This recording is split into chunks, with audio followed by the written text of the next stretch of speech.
Boa noite, gente. Boa noite aos que estão assistindo pela live. Hoje nós vamos dar continuidade ao estudo da nossa confissão de fé. E hoje, especificamente, nós vamos falar do eterno decreto de Deus. Nós falamos dos eternos decretos de Deus de forma que nós aqui conseguimos entender. Mas todos esses decretos, na verdade, são apenas um. E eu vou iniciar aqui fazendo uma introdução, da mesma forma que eu fiz quando eu falei da Trindade. Falar do decreto divino, da soberania de Deus, do modo pelo qual Deus faz todas as coisas e age na realidade, é um tema complexo. Mas antes da gente entrar especificamente nesse assunto, eu quero deixar aqui 2 pontos. O primeiro é que a nossa inteligência é limitada, a nossa lógica, inclusive, é limitada, o raciocínio humano não abarca todas as coisas, de modo que, muitas vezes, nós chegamos a paradoxos, nós chegamos a verdades necessárias que se contradizem. Isso não somente na teologia, isso não somente nas revelações bíblicas, mas isso em todos os conhecimentos humanos. Se nós nos aprofundarmos, nós vamos chegar a essas verdades contraditórias ou paradoxais. Como, por exemplo, a física, que hoje já se encontra num estado em que a física moderna, a física quântica, relativiza ou torna até mesmo obsoleta as ideias que nós tínhamos, que nós aprendemos antes no ensino médio, a partir da física mecânica newtoniana. Então, na medida em que a ciência vai avançando, até mesmo a matemática, vão sendo formuladas hipóteses, equações, para explicar a realidade, e até mesmo do ponto de vista meramente lógico, que chegam a esses paradoxos, verdades contraditórias. Porque, de forma profunda, em qualquer área do conhecimento, nós percebemos, nós compreendemos que o erro não está na realidade, o erro não está na verdade, o erro está em nós, na nossa capacidade de entender esses conceitos. Nós somos limitados. Então, quando nós olhamos para a Bíblia, quando nós olhamos para a revelação, nós não devemos nos surpreender quando uma verdade nos parece contraditória, quando alguns conceitos, para nós, parecem não fazer sentido, certo? A nossa ignorância não é prova de que uma revelação bíblica está certa ou errada. Antes, nós nos submetemos à palavra. Agora, em segundo lugar, eu preciso dizer que, inclusive, as nossas interpretações e deduções decorrentes da revelação bíblica não são critério algum, não de forma absoluta. O que eu estou dizendo? A Bíblia fala determinadas coisas, a Bíblia é enfática em determinados critérios, assuntos, temas, e decorrente desses assuntos e dessas ênfases ou expressões literais que se encontram nas Escrituras, nós podemos chegar a outras conclusões lógicas a partir dessas premissas. Mas vejam, as nossas conclusões lógicas não são a nossa base de fé. Por quê? O nosso raciocínio lógico é limitado e pode estar equivocado. Então a nossa base de fé é apenas o que está escrito de forma explícita nas Escrituras. O resto é apenas uma hipótese. Então, um grande erro que muitos cometem é de se apegar à lógica, como se a lógica tivesse tanto valor como a Escritura. E por causa disso, chegam a conclusões precipitadas. Agora, dito isso, fazendo essa introdução, nós podemos começar esse nosso estudo de hoje, que são os eternos decretos de Deus, ou o eterno decreto de Deus. Eu quero ler com vocês um texto inicial que eu coloquei aqui de Romanos, capítulo 11, versículo 33 ao 36, que diz assim: ó profundidade das riquezas, tanto da sabedoria como da ciência de Deus! Quão insondáveis são os seus juízos, quão inescrutáveis os seus caminhos, porque quem compreendeu a mente do Senhor? Ou quem foi o seu conselheiro? Ou quem lhe deu primeiro para que seja recompensado? Porque dele, por ele e para ele são todas as coisas. Glória, pois, a ele eternamente. Amém. Eu vou ler um texto aqui, a introdução do nosso estudo, que diz assim: todo cristão terá ou uma teologia centrada em Deus, ou uma teologia centrada no homem. Eis a diferença entre os filhos da fé e os filhos deste século. Na própria origem de cada pensamento, doutrina, corrente filosófica ou teológica, é possível identificar se o foco está na criatura ou no Criador. Se a glória, afinal, vai em nossa direção ou na direção do Cordeiro de Deus. Toda crença que exalta a Deus ao invés da criatura produz vida em nós. Como bem foi dito por Tiago, a fé produz perseverança.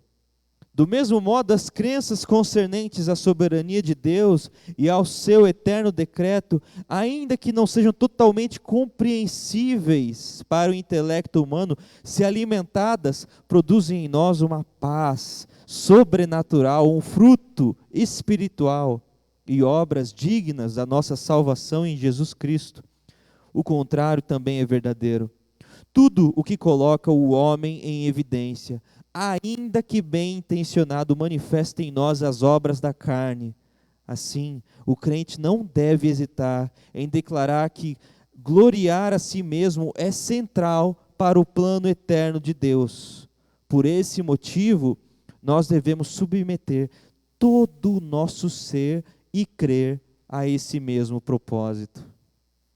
Vejam, gente, quando se fala de soberania de Deus, muitas vezes nós entramos em temas polêmicos. As pessoas começam a pensar de forma racional sobre as contradições e sobre os problemas decorrentes de cada premissa, por exemplo, no pensamento calvinista ou arminiano, daqueles que creem de forma enfática na soberania de Deus, ou daqueles que relativizam a soberania de Deus, e começam a conjecturar a partir do seu próprio pensamento, da sua própria cabeça. Mas nós apresentamos aqui um modo bíblico, um modo de saber qual é a maneira certa de se raciocinar acerca desses temas, dessas doutrinas e de qualquer outro.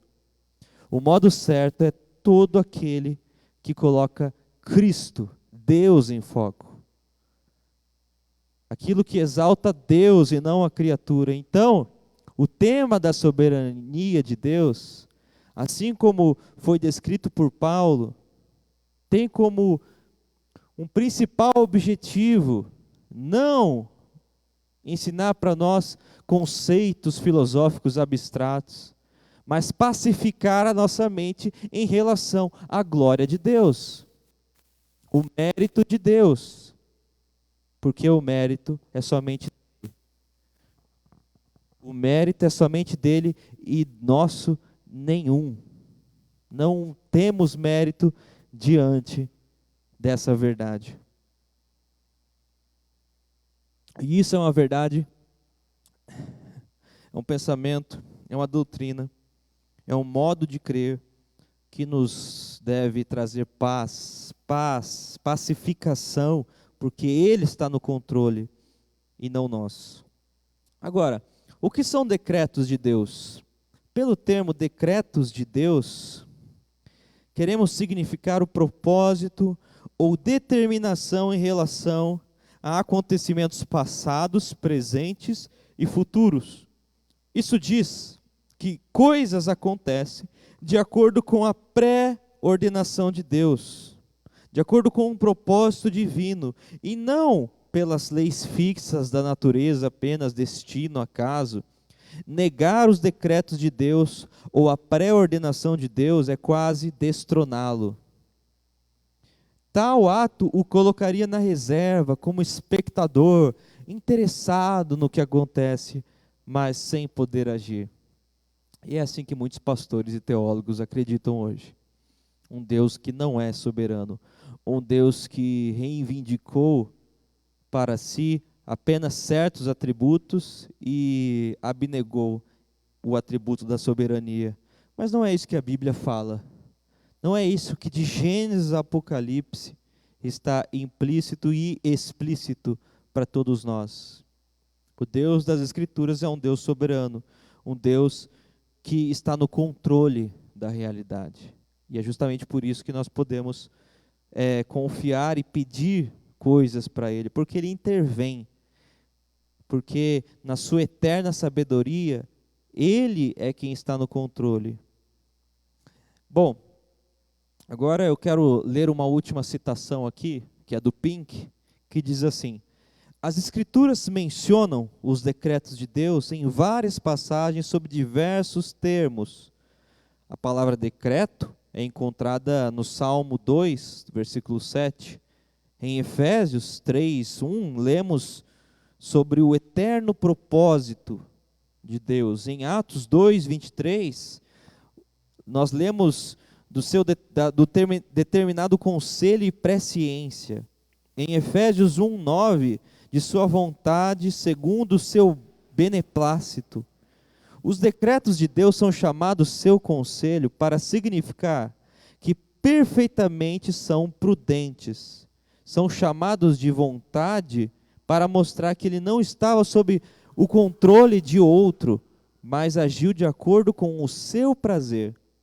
Quando a vontade de um homem é a sua regra de conduta, sua conduta geralmente é caprichosa e irracional. Mas a sabedoria encontra-se sempre associada com a vontade nos procedimentos divinos.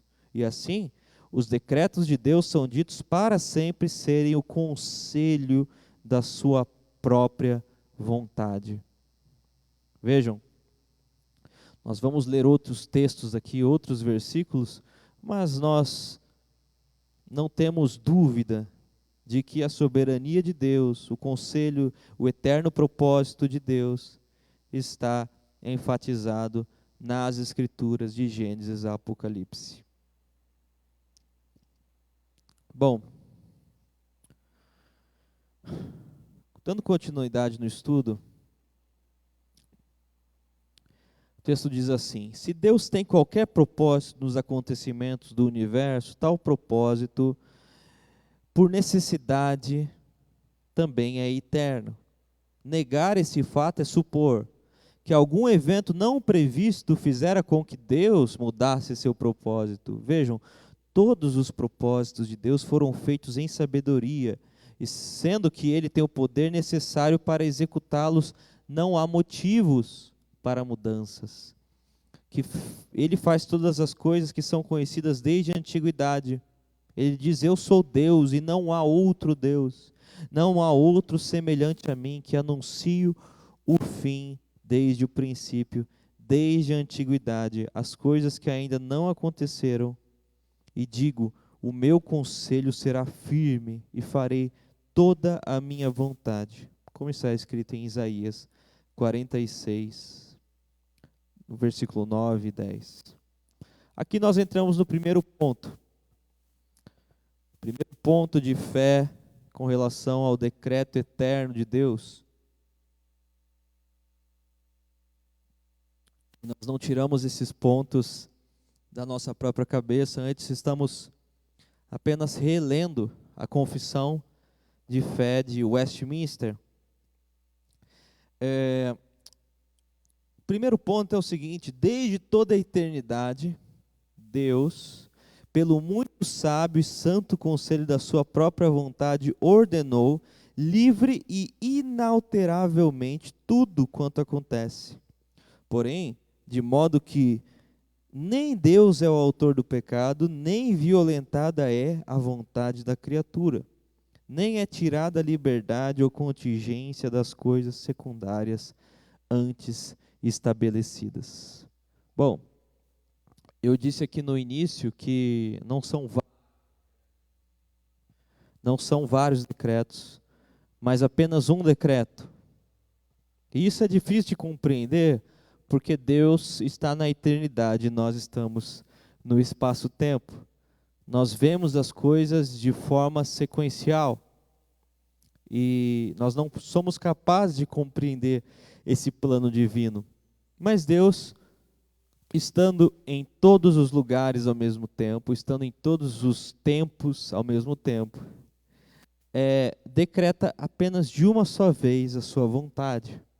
E essas coisas acontecendo simultaneamente, da perspectiva de Deus, se revelam na nossa dimensão, no tempo, como nós somos capazes de ver e compreender, desse modo linear, certo?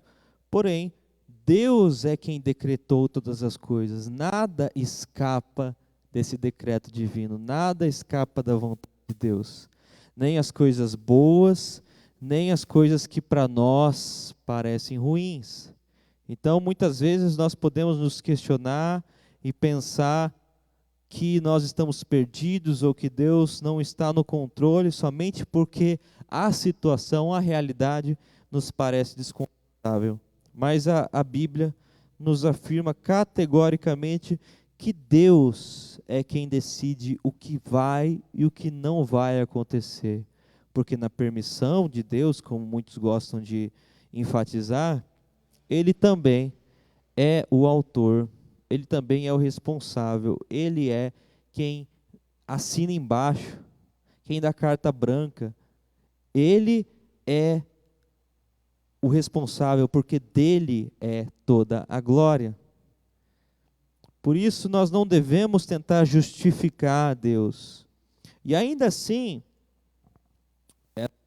essa sentença que nós lemos enfatiza e deixa claro que a nossa vontade, a nossa liberdade não está sendo prejudicada por causa da soberania de Deus. Antes, ainda que a nossa lógica não compreenda, essas duas coisas existem concomitantemente.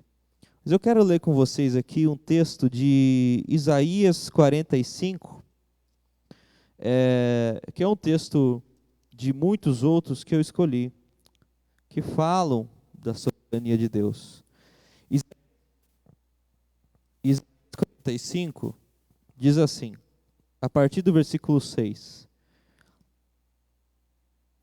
Não, a partir do versículo 5, perdão. Eu sou o Senhor e não há outro fora de mim. Fora de mim não há Deus. Eu te fortalecerei, ainda que não me conheças, para que saiba, desde o nascente do sol e desde o poente, que fora de mim não há outro. Eu sou o Senhor e não há outro. Eu formo a luz e crio as trevas. Eu faço a paz e crio o mal. Eu, o Senhor, faço todas essas coisas.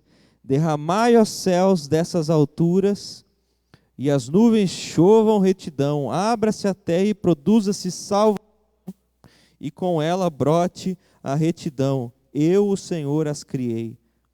Ai daquele que contende com o seu Criador e não passa de um caco de barro entre outros cacos. Diz o barro ao que o forma: que fazes? Diz a tua obra: ele não tem mãos? Ai daquele que diz ao seu pai: o que foi que geraste? Ou à sua mãe: o que deste luz? Assim diz o Senhor, o Santo de Israel, aquele que o formou: quereis saber das coisas futuras? Quereis saber acerca dos meus filhos, acerca da obra das minhas mãos? Eu fiz a terra e criei nela o homem. As minhas mãos estenderam os céus e todos os seus exércitos. Dei as minhas ordens a todos os meus exércitos. Eu despertei a Ciro na minha retidão, endireitarei todos os seus caminhos. Ele reedificará a minha cidade e soltará os meus cativos, não por preço nem por presentes, diz o Senhor dos Exércitos. Assim diz o Senhor: os produtos do Egito e as mercadorias da Etiópia, os sabeus, homens de alta estatura, passarão para o teu lado e serão teus, irão atrás de ti, virão acorrentados e diante de ti se prostrarão, farão as suas súplicas a ti, dizendo: deveras Deus está em ti, e não há nenhum outro Deus. Bom, vamos ler até aqui, poderíamos continuar, mas esse é um texto muito enfático, que fala que o nosso Deus é aquele que faz a luz e faz as trevas, que faz a paz e faz a guerra. Ele é quem está no controle, ele é quem decide. E isso aqui é muito importante, gente. Porque, logicamente, diante dessa conclusão, nós podemos pensar: bom, então isso é injusto. Então Deus não é tão bom assim. Então Deus não é tão amor assim, já que Ele permite o sofrimento. Mas nós devemos calar essa dúvida, calar essa voz como uma loucura. Porque a Bíblia afirma enfaticamente que Deus é soberano, mas que Ele é amor incondicional. A loucura em nós que questiona Deus, como um vaso de barro que questiona o oleiro, que questiona o seu Criador, é uma loucura que pode ser calada frente à voz da plena confiança nesse Deus, nesse Pai eterno. Nós não compreendemos os seus caminhos e não vamos compreender, mas nós confiamos nele, porque ele morreu por nós, porque ele nos amou primeiro, porque ele está em nosso favor. Nós acreditamos nisso. O segundo ponto aqui que eu quis trazer para esse estudo da nossa confissão de fé, baseada na confissão de Westminster, é o seguinte: segundo o seu eterno e imutável propósito, e segundo o santo conselho e beneplácito da sua vontade, Deus, antes que fosse o mundo criado, escolheu em Cristo, para a glória eterna, os homens que são predestinados à vida.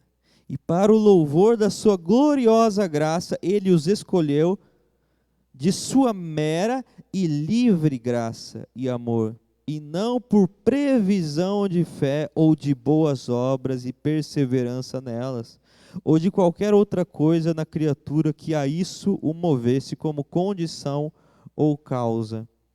Isso está explícito em Romanos 8. No capítulo inteiro, o apóstolo Paulo vai descrevendo essa soberania de Deus, que inclusive também escolhe quem serão os salvos. Isso aqui é um mistério, gente, porque a nossa liberdade não é violada nisso. Nós, como seres caídos, com a natureza caída, que não tem poder para escolher o bem, só poder para escolher aquilo que a nossa natureza caída deseja, ou seja, o mal, nós somos livres. Mas Deus, na sua soberania e segundo a sua vontade, que nós não podemos compreender, escolheu salvar o homem, salvar muitos de nós, e nós não sabemos quantos.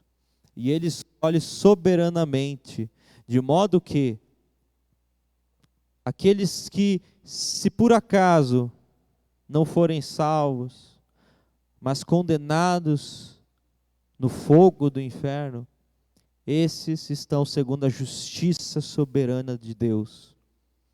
E aqueles que, se por acaso forem salvos pela graça maravilhosa, estão de acordo com a misericórdia eterna e amor incondicional de Deus.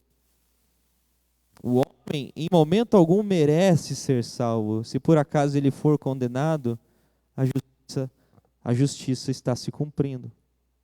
Mas graças a Deus, porque muitos de nós seremos salvos. E o nosso desejo, assim como o desejo de Deus, é de que todos sejam salvos. Todos. Agora, aqui eu quero colocar uma especificação, gente. Existe o desejo de Deus de que todos sejam salvos, a vontade de Deus de que todos sejam salvos. E alguns, inclusive, pegam esse texto, esse versículo-chave, o qual eu não quero nem citar aqui, para dizer que só os eleitos é que são esses todos. Mas, na verdade,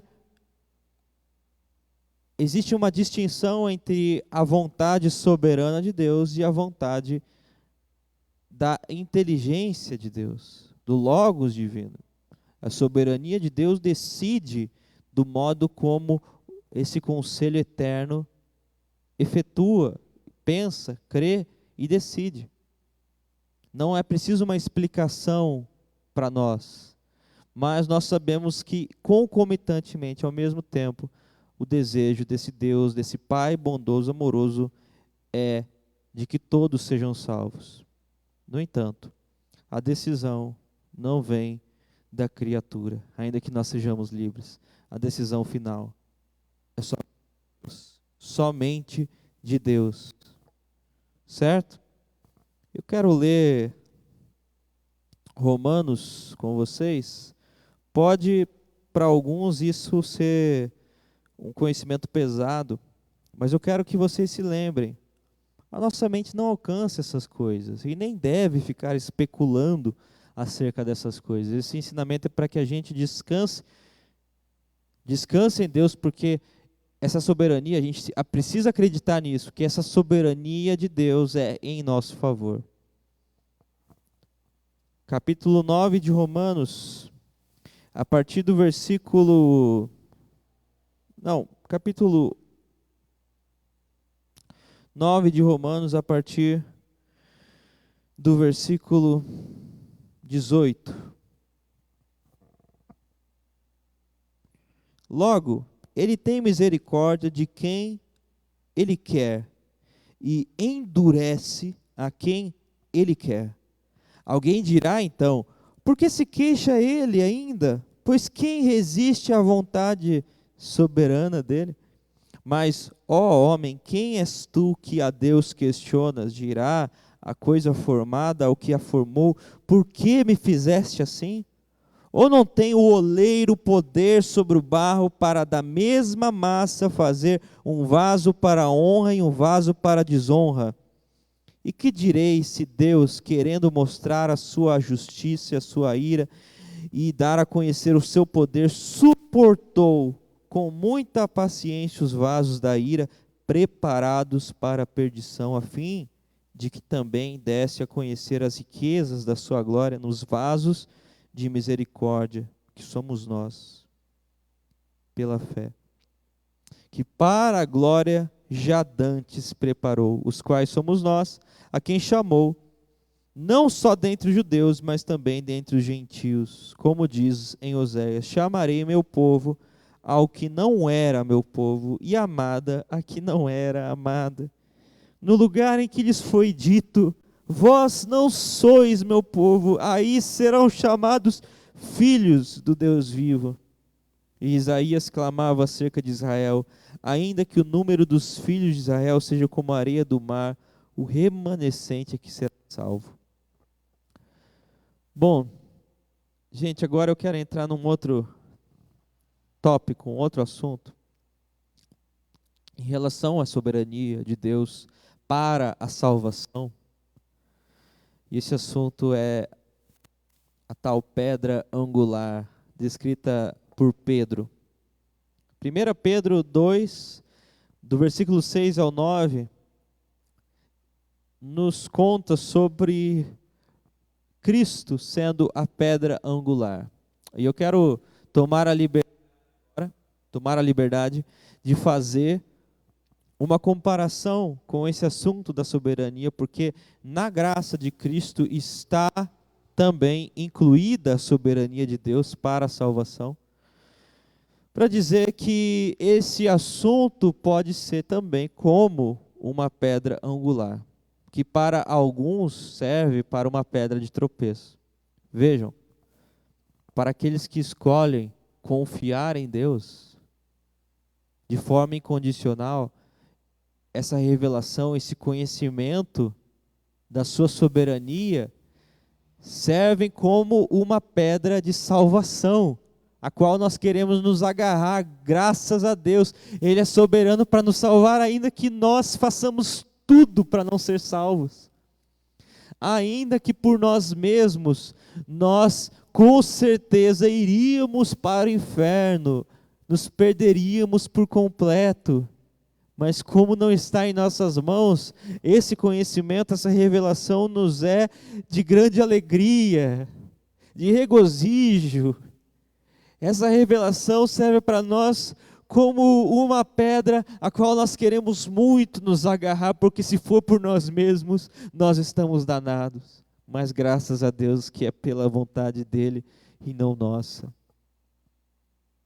Porque nós não temos capacidade e nem queremos ser salvos. É Ele que nos salvou, é Ele que nos amou primeiro, é Ele que nos escolheu. E eu vou ler esse texto para vocês compreenderem essa ideia que eu estou colocando aqui. Pois assim é dito na Escritura: eis que ponho em Sião uma pedra angular, escolhida e preciosa, e aquele que nela confia jamais será envergonhado. Portanto, para vocês, os que creem, essa pedra é preciosa, mas para os que não creem, a pedra que os construtores rejeitaram tornou-se a pedra angular, e a pedra de tropeço e rocha que faz cair. Os que não creem tropeçam porque desobedecem à mensagem, para o que também foram destinados. Vocês, porém, os que creem, são geração eleita, sacerdócio real, nação santa, povo exclusivo de Deus, para anunciar as grandezas daquele que o chamou das trevas para a sua maravilhosa luz. Vejam, gente, aqueles que não acreditam nessa soberania, não confiam nesse Deus, porque talvez pareça injusto, toda essa conversa aqui é só mais um motivo para tropeço. É só mais um motivo para odiar esse Deus. Segundo a própria convicção humana, segundo as próprias ideias que passam pela nossa cabeça, nós podemos olhar essa revelação e falar: se Deus é isso, eu não quero esse Deus. E por isso, essa mensagem também serve como uma pedra de tropeço, mas somente para os que não creem. Mas para aqueles que têm fé, aqueles que confiam em Deus incondicionalmente, isso se torna ainda mais um conforto para a gente seguir na nossa caminhada. A gente não depende de nós. Nós não dependemos de nós, dependemos apenas de Cristo. A obra é dele. A Ele pertence a salvação. Ponto 3, nessa sequência da confissão, acerca do decreto divino, diz assim: assim como Deus destinou os eleitos para a glória, assim também pelo eterno e muito livre propósito de sua vontade, pré-ordenou todos os meios conducentes a esse fim. Os que, portanto, são eleitos, achando-se caídos em Adão, são remidos por Cristo, são eficazmente chamados para a fé em Cristo pelo seu Espírito, que opera no devido tempo. e são justificados, adotados, santificados e guardados pelo seu poder por meio da fé salvadora. Além dos eleitos, não há nenhum outro que seja remido por Cristo, eficazmente chamado, justificado, adotado, santificado e salvo. Certo? Poderia ler textos aqui, eu posso citar as referências se vocês quiserem. 1 Pedro 1:2, Efésios 1:4, Efésios 2:10, 2 Tessalonicenses 2:13, 1 Tessalonicenses 5, do 9 ao 10, enfim, assim por diante. Como diz lá em Romanos 8, versículo 28 em diante, sabemos que todas as coisas cooperam para o bem daqueles que amam a Deus e daqueles que são chamados segundo o seu propósito. Pois os que dantes conheceu, bem os predestinou para serem conformes à imagem de seu Filho, a fim de que ele seja o primogênito entre muitos irmãos. E aos que predestinou, a estes também chamou. E aos que chamou, a estes também justificou, e aos que justificou, a estes também glorificou. Agora, para encerrar, eu quero colocar o último ponto. Eu não trouxe todos os pontos da Confissão de Westminster, porque eu creio que esses aqui já sintetizam o assunto tratado aqui. O quarto ponto de hoje diz assim: a doutrina deste alto mistério de predestinação deve ser tratada com especial prudência e cuidado, a fim de que os homens, atendendo à vontade revelada em sua palavra e prestando obediência a ela, possam, pela evidência da sua vocação eficaz, certificar-se de sua eterna eleição. Assim, a todos os que sinceramente obedecem ao Evangelho, essa doutrina fornece motivo de louvor, reverência e admiração de Deus, bem como de humilde diligência e abundante consolação.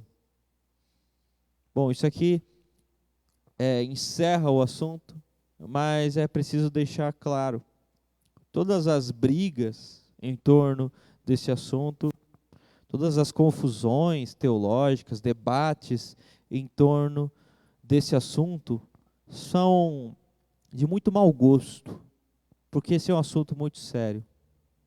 Esse é um assunto muito importante, que não deve ser tratado como um conhecimento humano, como uma questão de discussão lógica, onde aparecem, os desejos do homem de se vangloriar por ter a razão, de humilhar o outro por não ter.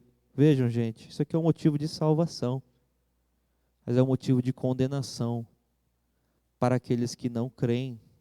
Por isso, nós temos que ter a reverência devida a esse tema, a esse assunto. A soberania de Deus serve para que nós possamos engrandecê-lo, louvá-lo ainda mais, porque Ele é soberano, porque dele, por Ele e para Ele são todas as coisas. E para terminar, para concluir, eu vou deixar aqui o texto lá de Colossenses capítulo 1, do versículo 16 ao 20, que diz assim: porque nele foram criadas todas as coisas que há nos céus e na terra, visíveis e invisíveis, sejam tronos, sejam dominações, sejam principados, sejam potestades, tudo foi criado por ele e para ele.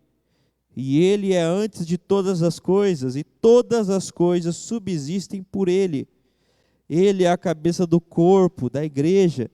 É o princípio e o primogênito entre os mortos, para que em tudo tenha preeminência, supremacia, porque foi do agrado do Pai que toda a plenitude nele habitasse, e que, havendo por ele feito a paz pelo sangue da sua cruz, por meio dele reconciliasse consigo mesmo todas as coisas, tanto as que estão na terra como as que estão nos céus. Glória a Cristo, glória a Jesus Cristo. Amém? Vamos orar então, encerrando. Pai, nós te adoramos, Senhor.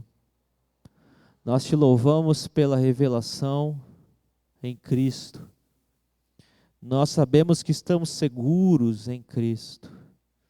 Nele foram criadas todas as coisas, de modo que a nossa sabedoria não compreende, mas a partir dessa revelação que no devido tempo, uma revelação que outrora estava oculta para nós, Deus.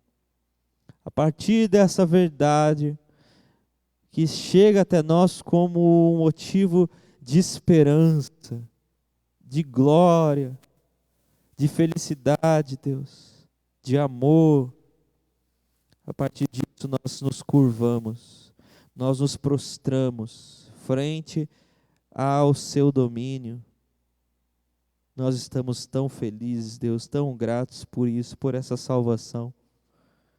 Tão gratos porque, ao contrário do que o mundo e a carne nos diziam, a nossa salvação não depende de nós. A nossa felicidade não depende de nós. Antes, Deus, nós estamos seguros em teus braços. Os braços do Salvador que se abriram na cruz por causa da nossa injustiça, mas que nos acolhem nessa hora. Como é bom, Deus, ter conhecimento, como é bom ouvir a tua palavra. Nós te agradecemos em nome de Jesus. Amém. Um abraço, gente, a todos. Fiquem com Deus. Meditem nessa mensagem, nesse estudo. Amém?